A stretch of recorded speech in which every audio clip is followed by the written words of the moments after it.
He's hungry.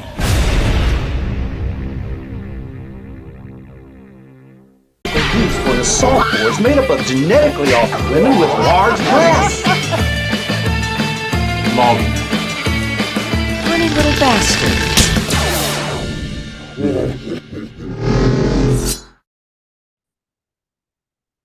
All right. I'm here with, I consider him a legend, Bret McCormick. He's best known for a lot of shot on video flicks, and two of them are coming out at the end of September from Visual Vengeance, The Abomination and RepliGator. So thank you, Bret, for being here to talk about those. I am very pleased to be here with you. Thank you for having me. So my first question is, before we get into the movies, how did you get involved with filmmaking? What made you decide to want to get into it? When I was about 12 years old, I was reading an old issue of Famous Monsters of Filmland magazine.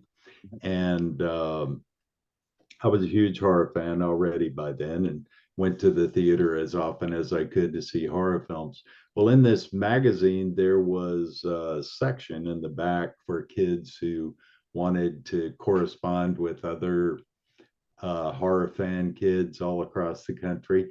And they had a news item about a group of boys in New York who had made their own horror movie, a Frankenstein movie, using, like a Don Post monster mask and their friends at a boys club in New York. So a light went on and I'm like, hey, that's something I could do. My uncle, I had a couple of people in the family who had movie cameras and projectors and everything. So saved up my allowance and within a month or two, got my friends to shoot a movie that we called The Crypt of the Werewolf in my backyard.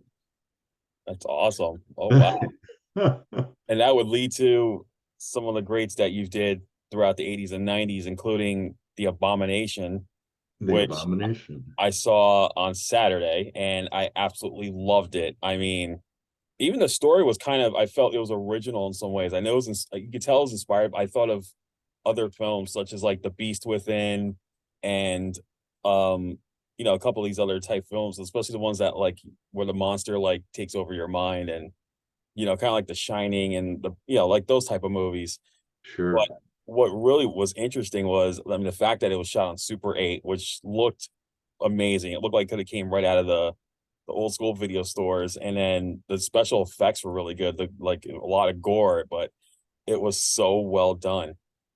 Thank you very much. We had a lot of fun doing it. It was kind of a dream come true for me because, as I said, I had grown up being a fan of horror movies all these years and had studied monster makeup and things like that whenever I could get my hands on material, the how-to material. And so building those monsters and bringing them to life on Super 8 film was it was kind of liberating. It was something I had wanted to do for a long time and never really made that step. So when we finally pulled it off, I could honestly say, hey, this is a movie I would love. If I accidentally discovered this movie, I would have loved it. So I felt like it had accomplished what we set out to do. And that's exactly how I felt watching it, because I grew up during that era. I grew up in the 80s, and we used to always watch, see these horror, like little known horror films in the video stores. And I'd never heard the Abomination until I heard about Visual Vengeance. And I'm like, when I read everything, I'm like, oh, I said I have to see this. I gotta see this movie. And then seeing the death scenes were really good. I think my favorite one was the chainsaw death. Uh-huh. maybe because I'm a Texas Chainsaw Massacre fanatic, but Right. the way that was done with the brain seeping out and all of that. I mean, that was probably the most intense kill I saw in that movie, and one of my favorites. Well, thank you. We were definitely experimenting as we went along. We were out in the country shooting in Poolville, and there were a couple of slaughterhouses that we would pass on the way from Fort Worth, the city, into the country where we were shooting. And we just went to a slaughterhouse and asked them for a pig brain. And we put it in that styrofoam head that we had created. And you saw the results. I mean, it wasn't exactly what we imagined, but it seems to provide a very memorable gross out moment because a lot of people talk about that scene. Yeah. And then of course the end where Cody is, he got all the body parts now, and the big tub of the guts as well. I mean, that was Right. I'm guessing you got that at the slaughterhouse as well. We sure That looked pretty gruesome as well. And That was disgusting. Yeah. yeah. And there was one funny moment I absolutely thought was hysterical, and I'm talking about the Reverend when Cody's mom sees the Reverend and he's on the toilet. I mean, I felt that was a funny moment, just as a way to break from the madness of the movie. But that was kind of funny. My stepfather, who played Brother Fogg, that was his office, and he was a very successful commercial realtor. And why he even agreed to be in our movie, I will never know. Thank God none of his business associates ever knew about it. But I thought he did a fantastic job. I mean, he'd never done any acting at all, and ended up he was one of the best things about the movie. Yeah, definitely. And his death reminded me of a movie that came out shortly after that, Ghoulies 2, Oh. where the greedy businessman type, he has to go to the toilet and he ends up getting, unlike the Abomination, you just see the guy scream, but unlike the Abomination, you just kind of see the aftermath of what happened to Brother Fogg. But in Ghoulies 2, you just see the guy screaming, and that's like the end of it. So I was like, okay. I was like, and that's what that reminded me of. I just loved it. And then the lead character was great too, Cody, because comes off as this nice guy, and then he's slow, it's like he's like the Jack Nicholson of the film, like in The Shining, he starts slowly transforming into this crazy killer and not remembering what happened the next day. And I thought that was quite interesting. And he did a good job on that as well. Scott Davis did an incredible job. He's probably the best performance in the movie. He,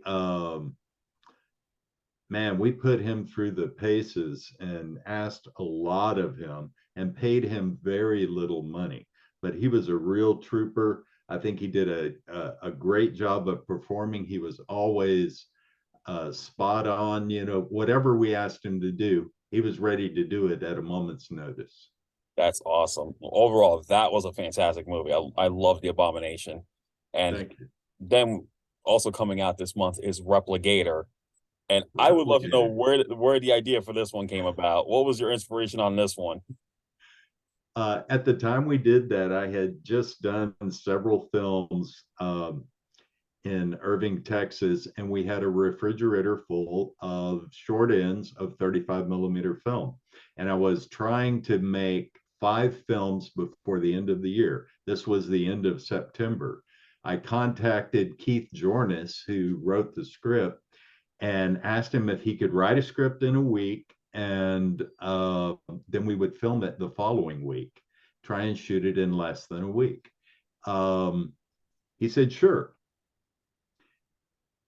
He was looking through one of the trade publications, Hollywood Reporter or something like that, and saw that there was a release of a movie called RepliGator with a K, which was about to be released at that time, premiering at the Hollywood Film Market. And he said, you've got all of these reptile masks. How about we make it RepliGator?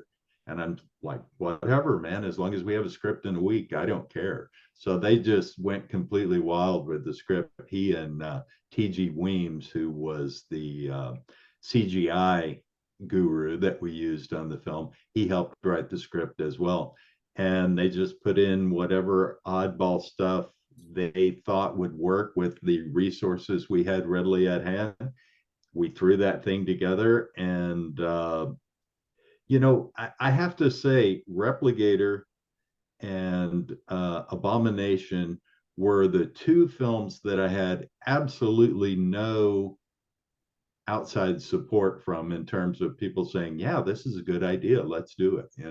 They were crazy ideas. I knew they were crazy ideas. They were done for almost no money, and yet those are the two films that the films I did that cost over $100,000, nobody ever even mentions those anymore. They're not even on the map.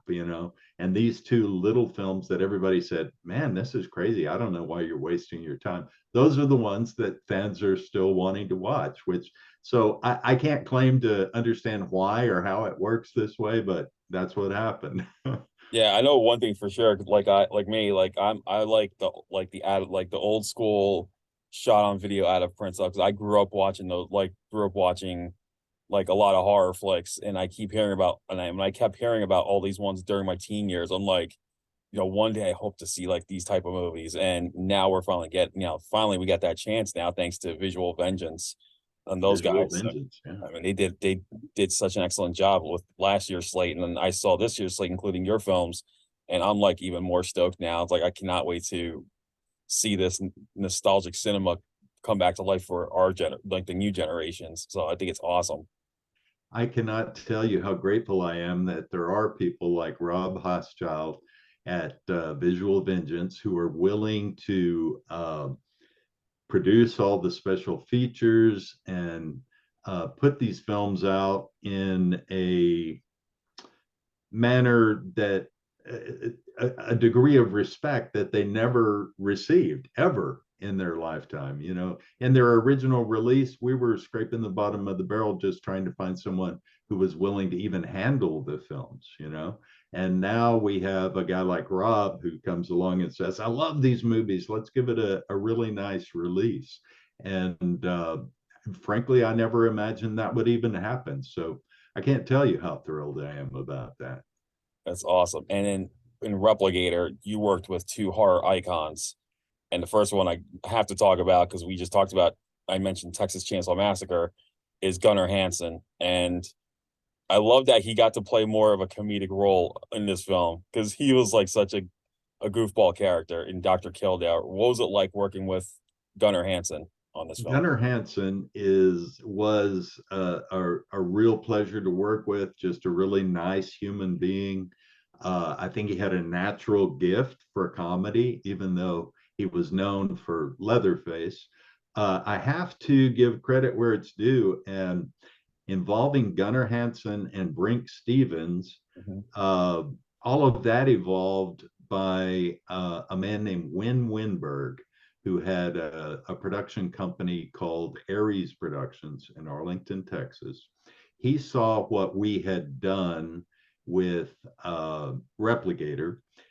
It was only 75 minutes long. And back then, I mean, today that wouldn't be a problem at all.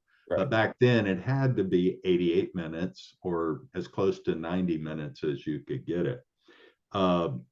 Win said, hey man, I think we'll put a little money into this. We'll get a couple of semi-recognizable names. We'll shoot another 15 minutes of footage, get this thing up to a respectable running time, and see what we can do with it. So I welcomed his input and the financial and technical expertise that he brought to the table. He had a great facility. All of that stuff was shot on their soundstage there, whereas the rest of it had just been shot on location at this computer auction house over in Irving. Wynn did a really great job of putting that together. There were a few scenes he shot that I think are included as special features on this release that I just felt were too cheesy even for this kind of a movie. So we cut those out for its main release. And but the fans can see those as part of the special features in the Blu-ray release that Visual Vengeance just put out. That's awesome. And then, yeah, you mentioned Brink Stevens. I mean, and she's still going today. I've seen she's been in a lot of recent horror films, and I think what really surprised me was the fact that she got to do topless in this movie, which I found like really crazy. 'Cause I know she used to do it back in the 80s, but I never thought I wouldn't have imagined she would have kept going with that. 'Cause I know in the movies she does nowadays, she's not doing that the topless stuff anymore, but she still is doing all these like low budget horror films because it's clear that she's one of these actresses who just love to do the work. She definitely is associated with this genre, and she's done some really great films in the genre. And she has a well-earned reputation as a scream queen, and then beyond that, just a really good actress. Um, by the time we got around to using her, I mean, she was well known as a queen, but she was kind of beyond the nudity thing, even at that time. We asked her if she would do that. She said yes. So that just added to the already quite a bit of nudity that we had in the film. So we were glad that she did that, and I think a lot of her fans were glad to see that as well. But it's understandable that she would want to leave that behind, after a Yeah. certain age. Yeah. And she recently directed a horror film too. She did the sequel to Sorority Babes in the Slime Bowl Bolorama. How cool is that? Yeah, it's so that's a great title, but that was a great title alone, by the way. And Right. she recently, she directed that one, and she actually appeared in the movie as well. And she works a lot with one of my favorite recent horror directors, Dustin Ferguson. She does a lot of his work, and he's one of those guys that he makes like you mentioned, the run times don't matter as much nowadays. His films are like 50 minutes to like an hour and 15 nowadays. So Exactly. people like that. People are okay with that nowadays. They I don't think need. Justin Ferguson did the Penny Pinchers documentary, Yeah. didn't he? Yeah, I watched that. That was my first exposure to Justin Ferguson. I watched that within the last week because I'm doing research for a nonfiction book I'm writing about micro budget horror filmmakers, Oh wow. especially ones that have done like upwards of 50, and just keep producing these things. Oh yeah. I'm examining their motivations and their style and their influences and how they feel about what they've been doing. Some of them have been doing it for decades. So that's a project that I have in the works at the moment. Oh, that's amazing. And I understand you're retired from filmmaking now. Did you officially, or are you still going with it? Well, I didn't do any films for about 25 years. Um, when we shot the special features for the new release of Abomination, I met Mark Polonia.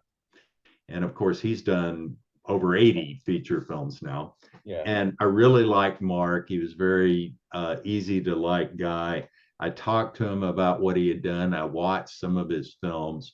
As a result, I downloaded some free digital editing software to my computer. And using my cell phone, I shot a movie a little over a year ago called Christmas Craft Fair Massacre. Now, it was literally a no budget movie. The only reason it had a budget at all was because I had to buy a few props online, a couple of costumes, and everyone who donated their time, I bought them a meal after we were finished shooting.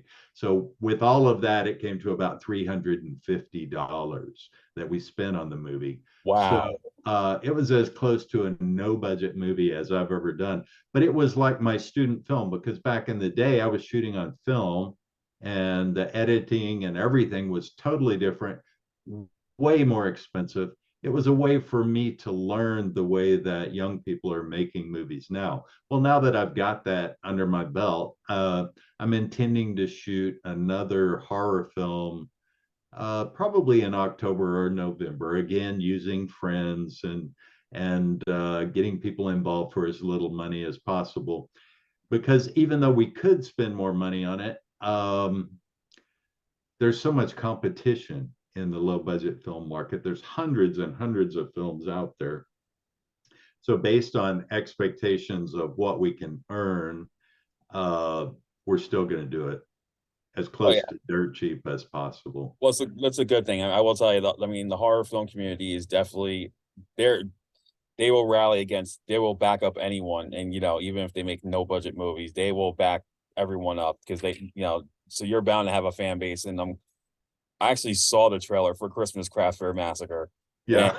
I was like, and I also found out it's on Tubi, it's streaming on Tubi, so that's definitely on my list now. I'm actually gonna watch it this week for It's sure. definitely a departure from anything I've done before. I think it has its moments.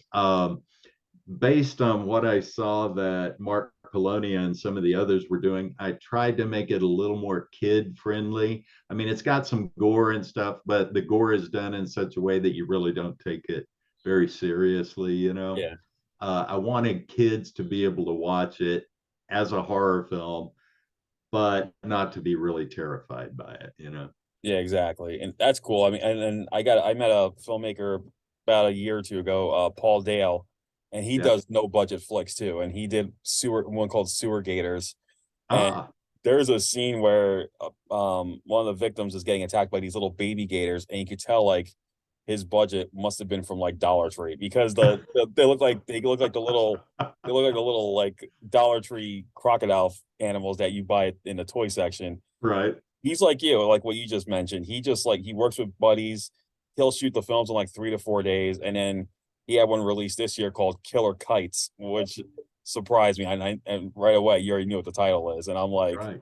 "This is amazing!" I'm like, "That's amazing." I was, and I watched that. And I had so much fun watching those movies, and yeah. So I think at this point, if you just want to make a movie, go ahead and make a movie. Anyone can do it, and Exactly. it's just Yeah. about you know, you could say, "I did it. I made a movie," and you never know who's gonna see it, and they'll like it. You never know.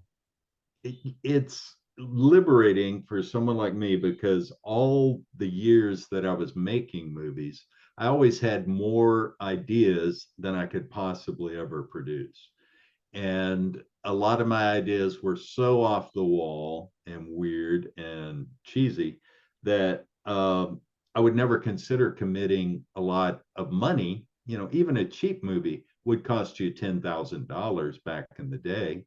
Yeah, um, Now you can do one for less than $100, and so it liberates you to go out and do those really outrageous ideas that pop into your head that never would have gotten any traction under the old system of filmmaking and distribution that we had to deal with back in the day. exactly. And that's why I think that's why I like independent films, especially nowadays. The big studios want to keep recycling old stuff, but I like the indie films because they're more original, even if it's off the wall and absurd. They're original, and that's what we need more of. We need more originality in films nowadays. Right. Yeah, I agree with you. That's awesome. So with that said, aside from this film and book, is there any other projects that you're planning to do down the road, or any more ideas? I'm compulsively creative. So I'm an artist. I paint a lot. I write a lot. And I'm always submitting the short stories I've written to anthologies. Some of them get accepted, some of them don't. That's just the life of a writer. With a man named E.R. Bills here in Texas, I began an annual horror anthology of horror stories by Texas writers, and the horror stories take place in Texas. We've Okay. had stories by Joe Lansdale and some big names, but mostly up and coming horror writers. We're heading into our 9th year now of doing that. It comes out every October. Um, been real happy with the success of that. It's called Roadkill. Roadkill, Texas Horror by Texas Writers. Um, I experimented in the last couple of years with doing nonfiction, which was a first for me. And I've come out with 2 nonfiction books. One is called Texas Schlock, and it's about all of the weird horror and science fiction films that were made on really low budgets here in Texas, beginning back in the 1950s with guys like Larry Buchanan and SF Brownrigg, and coming on up to the present day. That book has done surprisingly well at fan conventions, And it's available on Amazon if anyone out there is interested. Also, I have a small website, texasschlock.com, where people, if they want a signed copy of the book, they can get in touch with me there and purchase it. In anticipation of this new release of The Abomination, I came out with a book called The Abomination Book. And it's all about the film and how we built the monsters and the whole process. And it's got interviews with people that were involved in the production. It's got interviews with people who have reviewed the film. It's just basically a book with more than you would ever want to know about the movie The Abomination. But it's also been pretty popular with the fan base at conventions. And again, it's available either through my website, texasschlock.com, or on Amazon.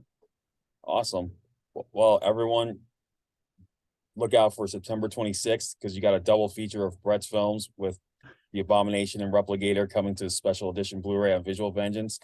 And I also understand that week is your birthday.